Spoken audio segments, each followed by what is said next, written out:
with Bishop Dale C. Bronner. We men, we have a problem apologizing. We have an issue. I don't know, it's incongruent with the male ego. And so we have a problem apologizing if we're wrong. Now, we apologize, but not in the way that the women wanted to be apologized. We're not going to get on one knee and bring you a bouquet of flowers and stuff like that. We've been done messed up. We realize that we've hurt you and offended you in some way. And the best way that we can sometimes apologize, you know, is like, I'm going to the kitchen to get a sandwich. You want anything?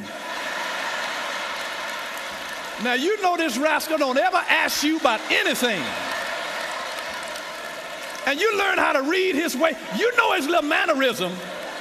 You know he'll do something thoughtful that he doesn't normally do.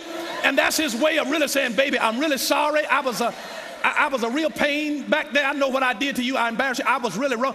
That's his whole apology in a whole outline. You got to be able to recognize that thing and say, you know what? That's my boo over there. My boo done apologize. My boo is sorry. My boo does love me. And you got to know how to be able to read his apology. Does that make sense to anybody? To be able to say, you know what, we're going to be able to walk in the unity of the Spirit, even though you treated me in a way that I wouldn't normally treat you, but you grew up with some different ideas, but we are still able to walk in the unity of the Spirit, even though we've got different ideas about how this ought to be expressed. We've got different love languages, and we're communicating on different planes sometimes, but we still are in the unity of the Spirit, where we are saying that we are together in this thing, our relationship, we're in the same boat, and we're going to row together, and when you're busy rowing together, you don't have time to rock the boat. And so you are taking your time, and you are rowing together in the unity, eager to maintain the unity of the Spirit in the bond of peace. You don't know how much peace is of value to you until you lose it. And if you ever lose peace, you can be in a fine house with fine cars, fine clothes, and they mean absolutely nothing to you. You would rather be in a one-bedroom shack with water that you have to draw out of a well and go to an outhouse to use the bathroom in peace. I would rather have a piece of molded bread to have to eat with some cocktail sauce somewhere out in the country and have peace than to have a filet mignon sitting in the presence of a contentious, cantankerous, contumacious individual that doesn't know how to treat me with love and respect. I'd rather have peace. Follow after peace in your heart so that you maintain. You have to walk in peace. And so notice that whatever disunites man from God also disunites man from man. Whatever disunites man from God also disunites man from man. And so if we become disunited from God because we carry unforgiveness, that will also disconnect us from our fellow brothers and sisters. If you walk in unforgiveness, you have to learn how to walk. But peace cannot be kept by force. You can't force and say, well, we're going to have peace in this house. Just because your partner is silent does not mean they agree with you. Maybe they are simply endeavoring to maintain the unity of the Spirit in the bond of peace. And oftentimes, the only way to keep your peace is to hold your peace. To hold your peace, to hold your peace. Peace can only be achieved by understanding. Can only be achieved by understanding. When two people understand each other, whether you agree is one thing. The thing that frustrates us in relationship is because we don't understand why they keep doing this, and they know that this frustrates the life out of me. Why did they keep doing it? And because we don't have understanding. Lacking understanding is the basis of the frustration. Is because we don't understand. If we begin to understand, the reason that he expects me to pick up everything is because his mama picked up everything. Now I understand what's wrong with him. No, so I see now why he think I'm his mama. And the reason that she won't do anything is because she was her daddy's little princess. And her daddy did everything for her. And now she thinks that I'm her daddy. if you have an understanding of that and then you see the behavior, it's like, oh, I know why she's doing so and so. But what drives us insane is to see a behavior that we lack understanding in. When you understand it, understanding strips the frustration. Because if I say this to him in front of his friends, that embarrasses him, and now he's going to be angry with me for 3 days. I understand. You understand what I mean? So when you understand that, it is understanding that actually brings you into peace, and it strips frustration out of your life because we lack understanding. And you have to be able to share with them and have the discipline to bridle your tongue so that you can hear what they are saying to you, because that's the basis of your being able to come into peace. It cannot be kept by force. It can only be achieved by understanding. And one of the great keys in life is learning to pace yourself for the journey. Pace yourself. Pace yourself. You can't do everything in a rush. You have to pace yourself. There is a pace of life that you have to learn. There's a pace of life. Take your time. Take your time. Pace yourself for the journey.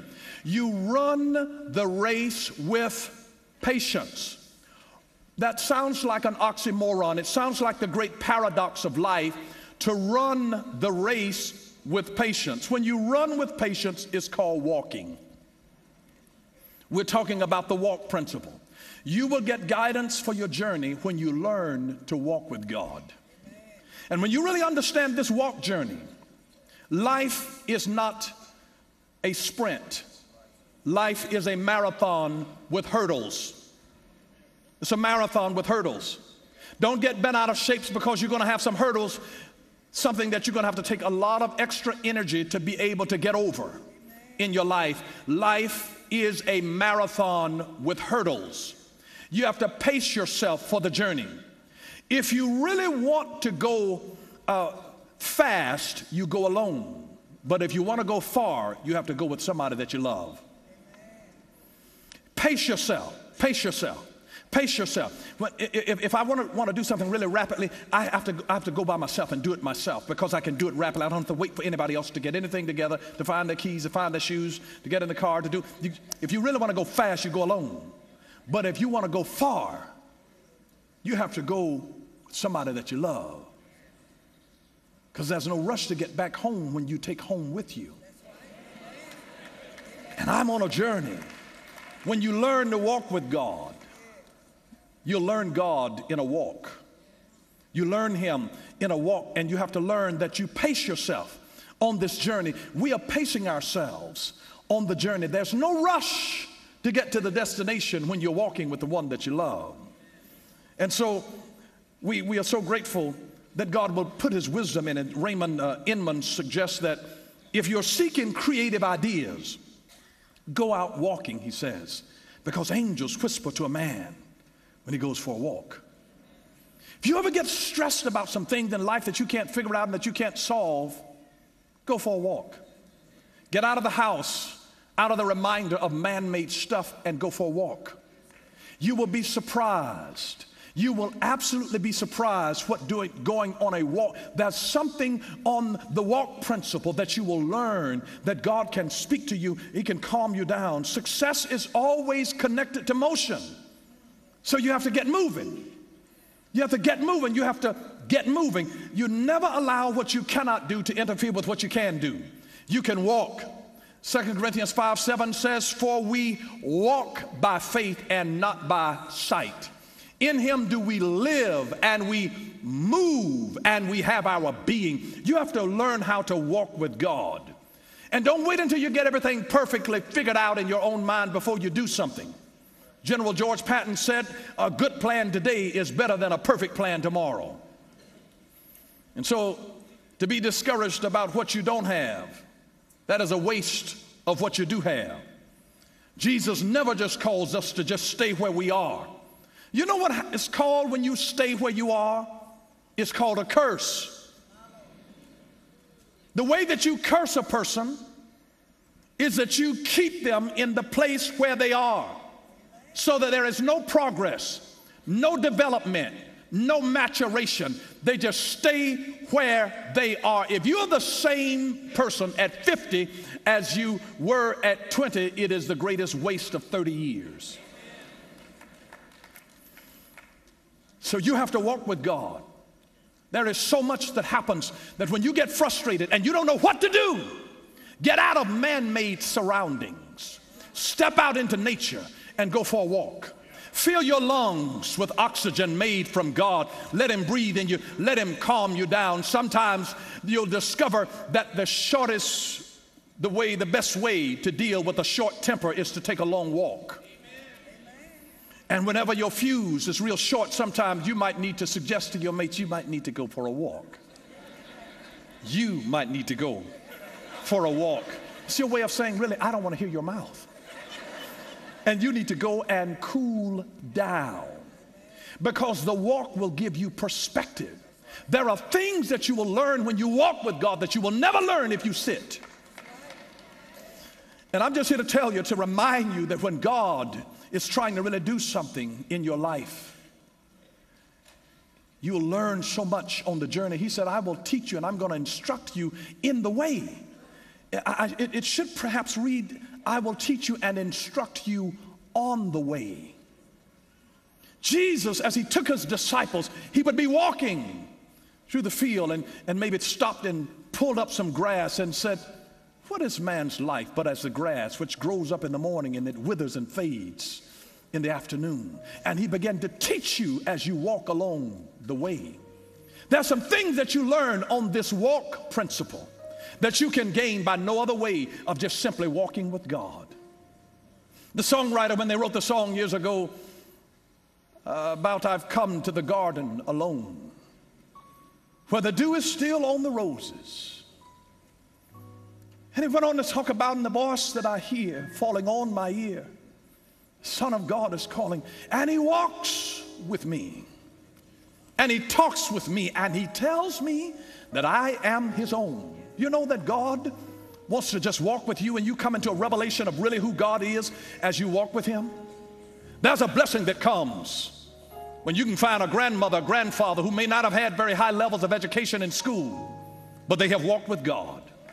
And out of their walk with God comes a maturity, and where they are not shaken by the little stuff that happens in your marriage today, where you think you're going to lose your mind, and because this happened to your children, and because you got this report from a doctor, they are not moved because they have been able to walk with God.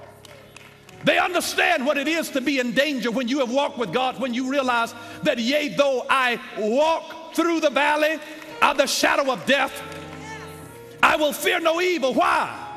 Because thou art with me. That when God walks with you on this journey, he would never dare leave you alone. So when a mother is sitting up with a sick child at night, guess who is walking with you?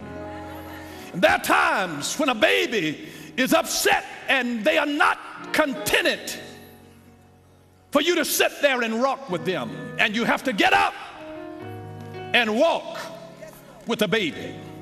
I've seen folks on the plane where the baby has become irritable, and the only way they could calm that baby down was to get up and to walk with the baby. And there are times that God will just walk with you. The old folks used to sing the song, walk with me, Lord, walk with me while I'm on this tedious journey. Lord, walk with me. I need you. I need you to walk with me, because when you let God walk with you, he's going to teach you some stuff that you will never know if you just sit there. Abraham didn't know God when he was at his place in Canaan where he was. God had to say, get up and walk with me somewhere, Abraham. I know you've taken on a responsibility and you don't even know how to handle this thing, but walk with me. Walk with me and I'll help you and I'll show you. I know you're frustrated out of your wits with what has been dumped in your lap, but God says, if you will walk with me, I will show you. Get up, Abraham, and go into a place where I will show you. Abraham learned God by walking with him. Enoch walked with God and he was not. David walked with God. Moses walked with God. Will you walk with him? He will take your hand, and when you walk with God, you will come to know him in a way beyond your wildest imagination. God will teach you on the journey. But never forget that whatever you allow to just sit goes bad. If you sit down too long, your leg will go bad. If you let a car sit too long, it'll go bad. If you let meat sit too long, it'll go bad. Milk sit too long, it'll go bad. Fruit sit too long, it'll go bad. Whatever you let sit, it'll go bad. If you let your mind sit, it'll go bad. There are times when you're frustrated and you don't know what to do and which way to turn. I want to encourage you to just get out of your house and walk out in nature. You may not even know where you're going. It's not a matter of where you're going. It's a matter of the fact that you are moving. And God will get with folks who are moving. He said, I will lead you. I will lead you. As many as are led by the Spirit of God, they're the sons of God. You've got to be moving in order to be led. God can't lead anybody who refuses to move. And so when he's saying, walk with me, my God, you will come to know God in a brand new way, in a strange way, when you just walk with him and allow God to begin to teach you on this journey, this tedious journey, the things that you so desperately need to know. There are things that you will learn through your walk with God that you can learn no other way. But I've been at pivotal points in my ministry, and I needed direction from God. I walked through the neighborhood at nighttime, and I'm so grateful that in that walk, I got more than exercise. I got perspective and direction. And sometimes when you desperately need direction in your life, it's because you endeavored to make the journey, to get out on a journey and go where God is leading you. Why do I need to know where we're going when I'm walking with one who is the way? The steps of a good man are ordered of the Lord. And when God is guiding your footsteps, he doesn't have to tell you in advance which way to go. When you get there, God will just say, hang a left here. Turn right at the corner. May I just remind you that there are certain things that are on your journey that you will never get to if you stay where you are. There are people that God has planted on your journey to help you. But if you don't keep going, you'll never meet them. They are strategically placed at junctures in your life. And I'm just here to tell you that when you come to a fork in the road and you don't know whether to go to the left or to the right, or whether you ought to stay put, God has somebody planted on the journey. You can never talk to them unless you keep moving, walking on that journey, walking with God. That's why there's something in the walk principle. I'm not telling you what I read out of a book. I'm just telling you what I have lived out in my own life, that you will get perspective when you walk with God. And when you don't understand it, my God, he puts the perspective in people that have known him. I've always found great confidence and consolation in people that have walked with God for a long time. And they've seen God deliver them through sickness and financial difficulty. They have seen God walk them with the things that were emotionally challenging to them, where they thought they were going to lose their minds, and they learned God in a brand new dimension through walking with him. You will come to know God in the walk, in just being bold enough to put one foot in front of another and to walk into this life and allow him to help you. Yes, you will go through some dangerous things that are frightening, that you think that this thing is scaring me to death. But yea, though I walk through the valley of the shadow of death, I will fear no evil, for thou art with me. When you go, God will go with you. He will never send you to a place where his Spirit is not already present. You cannot escape him any place that you go. God is looking for somebody who will trust him to say, God, I'll walk with you even when I cannot see my next step. But God says, I'll give you a word, and it'll become a lamp unto your feet and a light unto your pathway. And you're frustrated, and sometimes you just need to walk with God. You need to get out of the conversations of other people that are in your ear, because you don't even know what you believe and what you ought to do, because everybody's telling you what you need to do and what you can do and what you ought to do. But you need to talk to the manufacturer that built you, to say, God, you know how I am made. You know whether I ought to stay or leave. Jesus, you know. And when you walk with God, when you get out of your house and you walk out of yourself and walk out of your own will, and you walk out of man-made stuff and you walk out of comfort, and you say, God, I so desperately need you.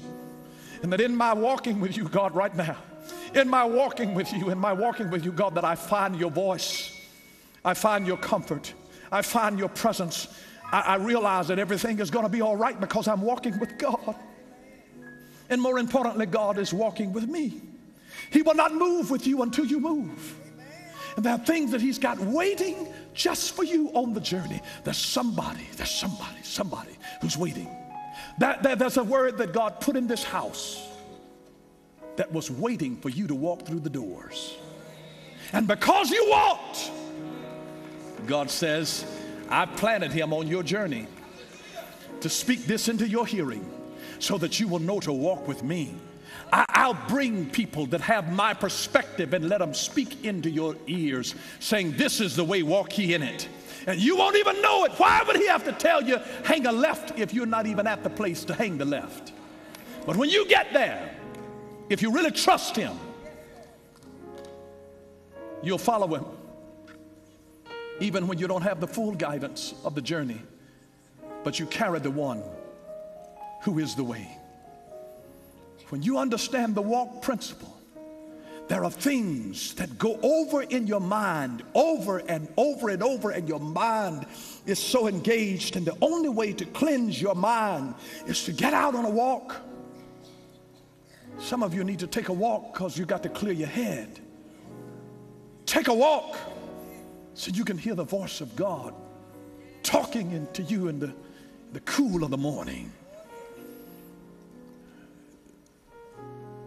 God walked in the garden. And if you'll ever go into a place where God's nature declares the glory of God, you will hear the voice of God crying through the vista of time, speaking a penetrating word that brings precision into your direction. There's a certain amount of guidance for your journey that you cannot get until you go through the walk principle. The will principle is one thing, to lay down your will. The word principle is another thing, to read his word and to have it saturated in your life. The wisdom principle is another, where God guides you with the wisdom of others that have spoken into your life. But your mama can't walk for you. Your daddy cannot walk for you. There's a walk. When you reach a stage and a point where the folks that used to hold your hand cannot hold your hand now. And God will come bring you into this place where you know him inexplicably and undeniably, because you step into the walk principle. That after I now have the wisdom of God, now I've got to walk this thing out. I've got to walk this thing out in my daily life, and how I relate to my husband, how I relate to my wife, how I respond to my children, how I interact on my job, how I represent the causes of the kingdom of God every place that I go. I've got to walk this thing out. And as you walk it out, my God, you come to know him in an incredible way. God's glory falls upon you as you walk. Your strength is built as you walk. Your muscles are repaired as you walk. Yeah, there's a grace that comes. Stress will leave you as you walk. Your heart is strengthened as you walk. When you walk with God, you're walking by faith and not by sight, knowing and trusting that this same God who called you also qualifies you, and he will never leave you nor forsake you. This same God who's promised to be there with you. Every head bowed, every eye closed. If you're in this place today, if you don't know Jesus Christ and the pardon of your sin, there's a walk that you need to take today. It's a walk of faith. He doesn't want to hurt you. He wants to help you. He doesn't want to leave you alone. And some of you might feel right now that you're in the valley of the shadow of death. You need God to walk with you. You feel like you're all alone, that people have withdrawn from you, that they have abandoned you, that they have hurt you. Your daddy walked out of your life. You've been hurt all of your life, looking for love and affirmation. But the Heavenly Father, he's got some folks planted on the journey. When you accept him into your life, he'll start showing you other things that he's got planned for you, and he'll show you some stuff that's been in you and give you an understanding as to why you even have the gift sets that you have. You'll even understand why you've been through what you've been through, because everything that you have gone through in your life has prepared you for who and what God has called you to be. Not everything that prepares you is comfortable, but it is through your adversity that you gain strength. And all greatness comes out of adversity. If there is no adversity of something that you have to overcome, you can never be great. All greatness, without exception, comes out of adversity. People that are born with silver spoons in their mouth rarely reach greatness. But the ones who develop to the level where they had the silver spoons is the one that came out of poverty and adversity. And they became great by what they had to overcome, succeeding against the odds. And today there are some individuals who are here that need to walk with God in your own personal life when it seems like nobody else is walking with you.